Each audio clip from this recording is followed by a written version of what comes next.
go to school, you get a job, you become an employee, you pay taxes because you're working for money. Then they tell you to save money.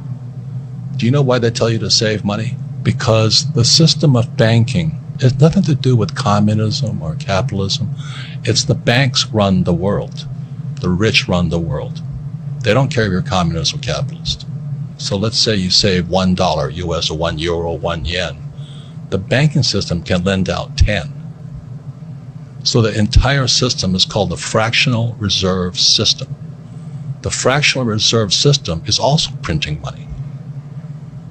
And then they tell you to save money. So they want you to save money so they can lend out your money 10 times. So your dollar became worthless 10 times over. And then they used to pay you 10% interest on your money. Now it's at best 1%.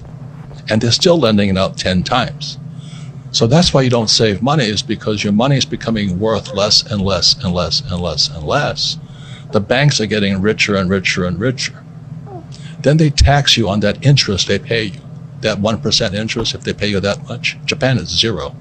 That's what I question. So how come that happens? So when they lend out money, that's how money is created. Money is debt. Shalom, shalom. Let me give all praises and glory and honors due to the Heavenly Father, Yahweh, Bahashem, Yahushai, Bahashem, Arakakudash, Davan Samaelis out of GMS, rule well and teach well, and much peace and salutation up to the hopeful elect, the house of David, 144,000, our you so-called Negroes, Latinos, and American Indians who will come into the truth and put off the old garments and put on the beautiful garment, which is the knowledge of our power, the Most High, the Heavenly Father, whose name is Yahweh, and that name is in the Paleo Hebrew, and His Holy Son, all right, the one the world any called Jesus Christ, whose name is Yahushai. Double on some elders out of GMS, who will well, much peace and salutation unto all elect. This is book of Proverbs, chapter 22, 7. It says, "The rich ruleth over the poor." The rich are the banking elite, all right, who rule over the poor, you everyday people out there, man. It says, "And the borrower is servant to the lender." All right, so what do we do when you want to buy a house or purchase a vehicle?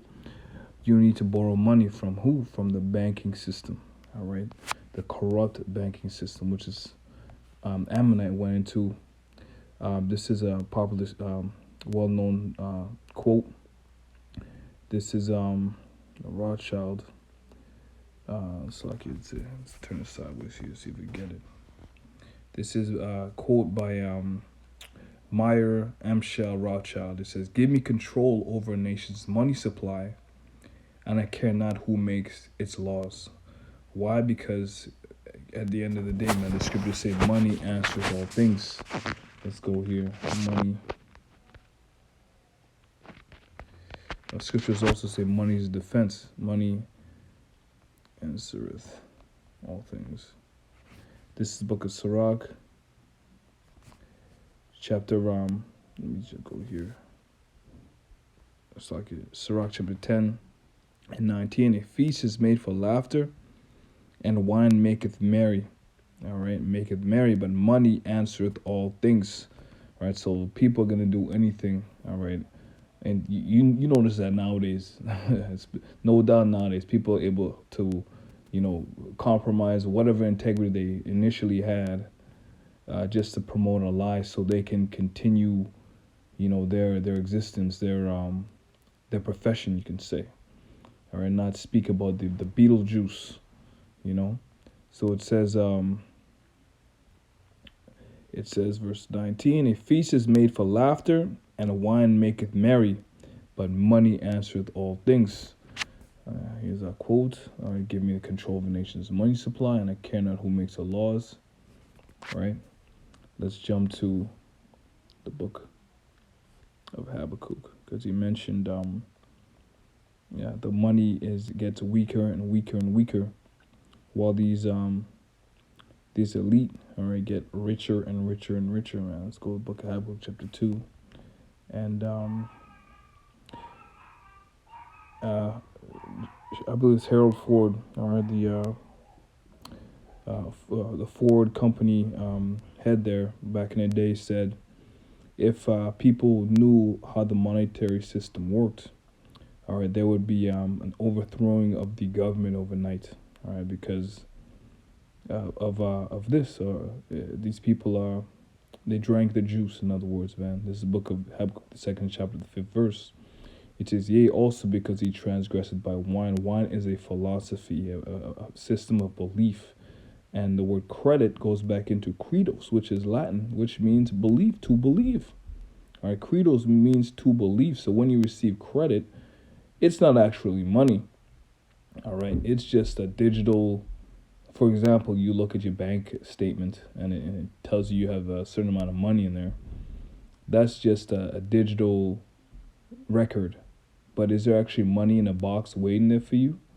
No, because the banking system has a fractional reserve currency system, which only leaves 10% of your money in the bank. All right, so you ain't got nothing in there. This book, verse 5 says, yea, also because he transgressed by wine, which is a philosophy, he is a proud man. All right, so here it is. The only reason why this system is still able to continue is the fact that people believe in it. It says, neither keep it at home who enlarges his desire as hell and is as death and cannot be satisfied. Now this goes into the Edomites, or the wicked according to Holy Scriptures. The Scriptures say that he's going to be a fugitive, which is one who runs away from a crime, which their hands are full of blood, and a vagabond, which is a wanderer. All right, he be in places biologically he should not be. All right, example, the land of Israel. All right, second highest skin cancer rates. They biologically don't belong on that land. It says, but gathereth unto him all nations, and heapeth unto him all people. Shall not all these take up a parable against him, and a taunting proverb against him? Now, how do they receive all these nations on them to gather onto them? Through their monetary system. All right, you wanna dance with the big boys? All right, you gotta play along, as they say, man. When in Rome, do as the Romans do. It says, shall not all these take up a parable against him, a taunting proverb against him, and say, woe to him that increaseth that which is not his. Here it is, they're increasing on money that you're using and you're saving. But at the end of the day, you got to understand that they own the dollar. They own that paper, that fiat currency. So in other words, you're trading with their property. It says, woe unto him that increaseth that which is not his. How long to him that ladeth himself with thick clay. The word clay in the Hebrew is a batyat, which means debt. All right, so it says, woe unto him that increaseth that which is not his. So there will be a judgment upon those who run the current system, which is on a false balance. All right, which is an abomination to the Lord. This is another quote here by Norm Franz. It says, gold is the money of kings. All right, you read the book of the Kings in Holy Scriptures, and it speaks of gold and other precious metals which were used as something as a way of currency or money. Even going back to the time of the Greeks and the Romans, you had the drachma and so on and so forth, which was I believe it was silver. It says, silver is the money of gentlemen. All right, so who trades with the money, gold and silver anymore? They don't. All right, no one does that anymore unless you're, on a higher level. It says, barter is the money of peasants, but debt is the money of slaves. All right, so who's using debt? All right, we everyday people. All right, you Israelites. All right, are trading with debt or using debt as to live. So it says, woe unto him that increases that which is not his. So he's increasing on the fact that you people are circulating debt, and they're receiving your labor, all right, your labor and your increase on every minute. All right, it's like it here. Let me go to the book of Ecclesiastes.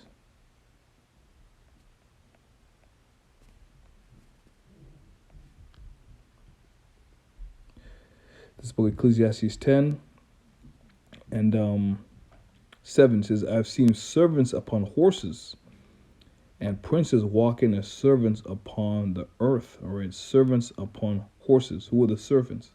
All right, the Edomites are the servants. All right, the servants upon horses. All right, go into the fact that they are on top. All right, the horse is a sign of a dictator. All right, a dignitary, and princes, which Yasher Allah. All right, is the Hebrew word for the Israelites, or the name of the Israelites, which means Yasher Allah. He's a prince of God, and when you are a prince, or you are the son of the Heavenly Father, all right, and it says they will be walking as servants upon the earth. So what are we going to be doing also? We're going to be trading with debt, all right? We're going to be using debt, which is a currency of slaves, all right? Currently in this day and age, all right, you Israelites use money. Myself, all right, also, all right? So it says gold is the money of kings, silver is the money of gentlemen, barter is the money of peasants, but debt is the money of slaves. All right, and that's a hard pill to swallow, man. For a lot of these folks, they really don't believe this, right? Let's go to the book of James. So the scriptures say, "What woe unto him that increaseth that which is not his, and to him that ladeth himself with thick clay." This book of James, chapter 5:1. It says, "Go to now, ye rich men, weep and howl for your miseries that shall come upon you." All right, what is the misery? Let's read. Your riches are corrupted, all right, and your garments are moth-eaten.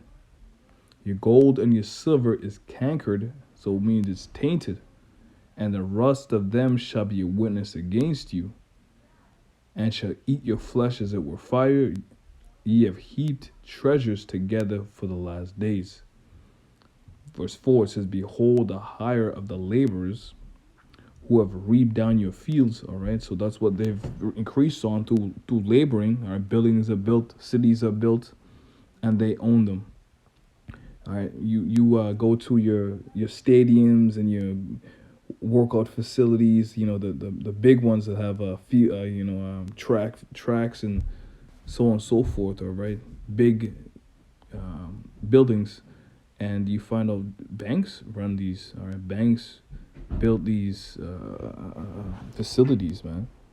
It says, "Which of you kept back by fraud, all right, crieth, and the cry of them which have reaped have entered into the ears of the Lord of Sabaoth," because scriptures say what? Oppression maketh, all right, surely oppression maketh a wise man mad, man.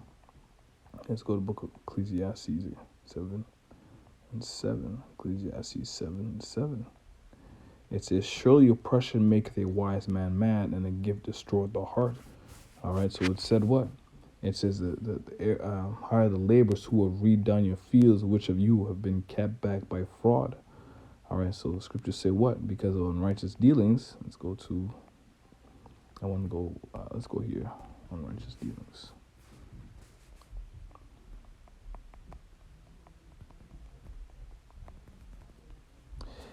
It's the book of Sirach 10:8. It says, "Because of unrighteous dealings,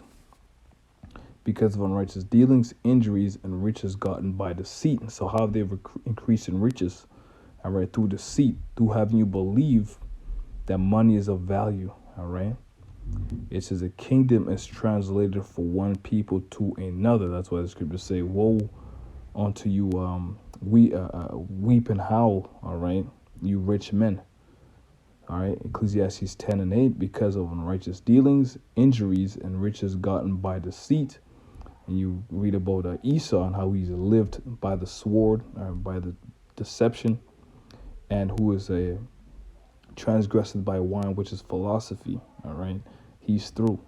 It says, "Because of unrighteous dealings, injuries, and riches got by deceit, the kingdom is translated for one people to another." All right, so come, man, that's it. I'm going to close up, giving all praises to Yahweh Hashem Yahushai, Bahashem Harakat Kodash.